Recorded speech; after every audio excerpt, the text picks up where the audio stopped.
आम्ही चाललोत अशा गडावर ज्या गडावर प्रत्येक वेळेस गेल्यावर काहीतरी नवीन दिसतं.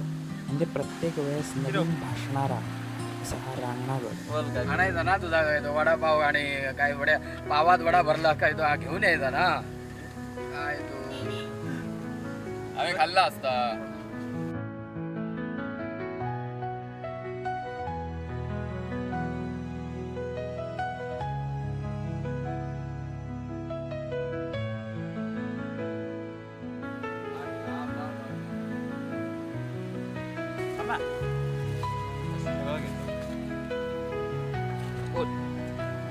टाक टाक चालू केलं.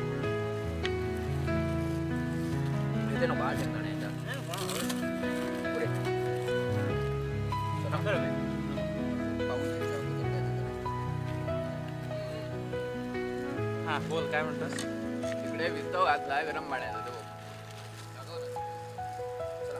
17 वेळे घ्या. कोणाला आंघोळ करायची असेल तर गरम पाण्याचा डायरेक्ट वाळालाच गरम पाणी केलेलं आहे.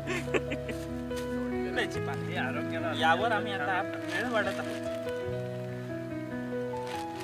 आम्ही खायचं सामान एवढं आणलंय की आता चढायचं आहे की खायचं आहे असा प्रश्न पडेल लोकांना. बघितलं ना आता आपलं गडावर चढण्यापेक्षा आपल्या खाण्यावर जास्त भर असतो. आणि तसंच पाहिजे. बारीक चिरलेला कांदा फक्त नाही.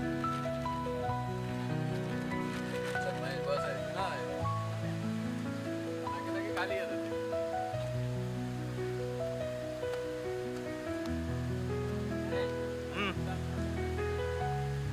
हा तसं घ्यायचेच आहेत माझे. अरे होते माझे पण माझे फाटले